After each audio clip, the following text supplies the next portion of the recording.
So I'm doing a presentation on body cameras for police officers. There's been a lot of talk lately about this subject, especially in the past couple of years. And past couple of years, yeah. So history of body cameras start with history provides essential details for why these units could prove to be so beneficial. If you don't understand the history of where body cameras came from, you can't understand why they're needed or why some people don't want them or why they do or whatnot. Brought to law enforcement attention through the American citizens. This wasn't brought to us through law enforcement. This was actually an idea that was made up by the public, American citizens of the United States. Idea of body cameras started a few years ago, as I already said. Topic of body cameras didn't sit well at first. Community departments did not want to give them a shot. So I'll go into detail a little bit later, but there's been a lot of controversy with them. You know, they've had a lot of experiments, but haven't really stuck. But now it's getting into the case. And then they really started the popularity around the time of the Ferguson case. I'm sure all of you remember that. Happened last year, about exactly a year from now. So we'll go to the Ferguson case because this is the main reason why body cameras are becoming such a big deal right now. It all started with Michael Brown. He stole some cigarillos from like a local gas station, and then it was him and a friend, and they took off. And so it was an officer that saw it. He didn't see them. He saw two guys that were that matched the description. So he came up, he pulled up to them, pulled in front of them. He stopped and asked them questions, and it resulted in an altercation where the officer was forced to try to arrest Michael Brown, and Michael Brown resisted. Somehow a gunshot went off. And then Brown eventually fled the police. He got away from the situation, and he was caught by the officer later. It came into another altercation.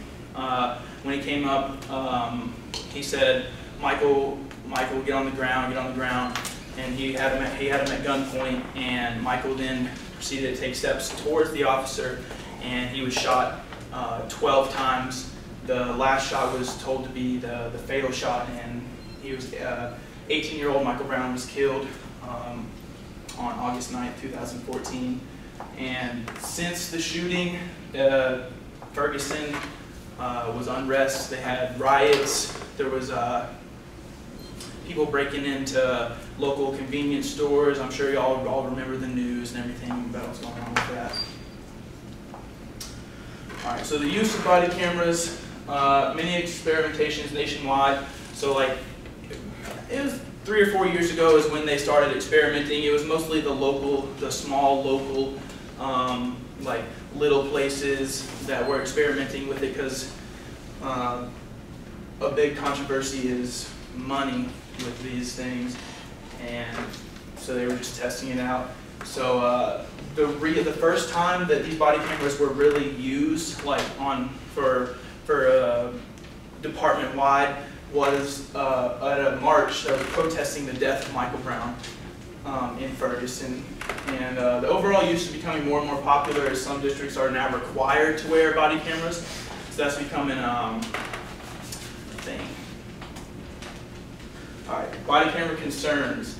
With the idea of body cameras becoming much more popular, there are many questions still concerning them. As I said before, these questions have to do with the privacy and things like that.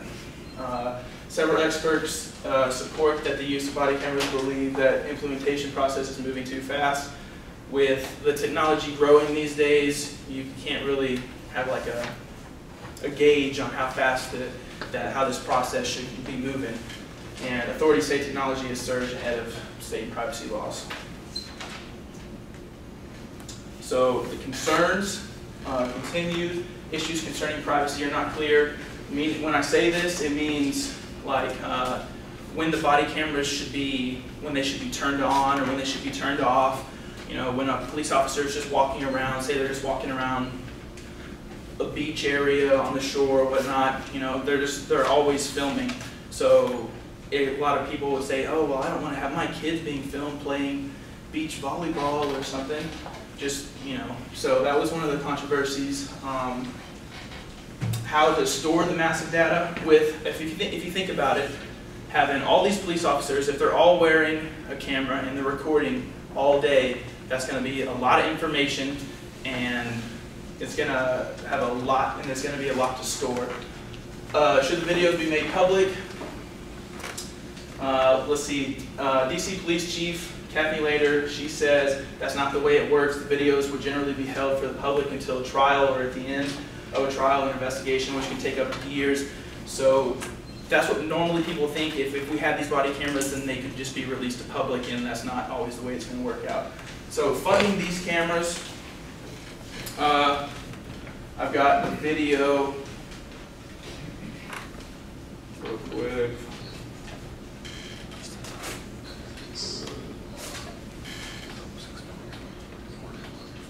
Okay, here.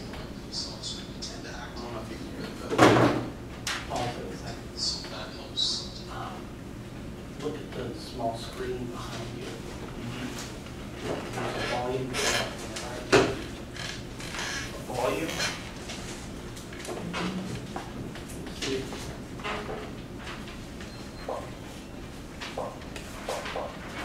Just takes a little.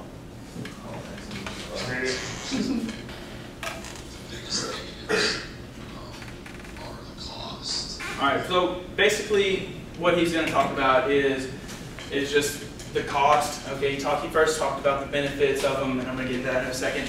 So the cost is the main issue with body cameras, and he goes on to talk about how the cameras can cost anywhere from a few hundred, but the really good ones can be thousands of dollars. Each camera has the cost anywhere from a few $100,000. And so after the Ferguson case, President Obama proposed a reimbursement to cover the cost of half of the cost for all the cameras. So he made a deal which was worth $250 million. It was like $263 million that was spanned over the next 3 years. And another great way for the funding is federal grants, fundraisers. Body cameras have a few concerning issues, but with time and training, obviously everything can be worked out. So the benefits of the cameras. Body cameras have a multitude of benefits that would not only benefit police officers, but the citizens of America. Okay, so they would provide a first line of defense for an officer in public, which is really important for not only like the public, but the police themselves. Okay, everything an officer says will be documented in real time, which is really important.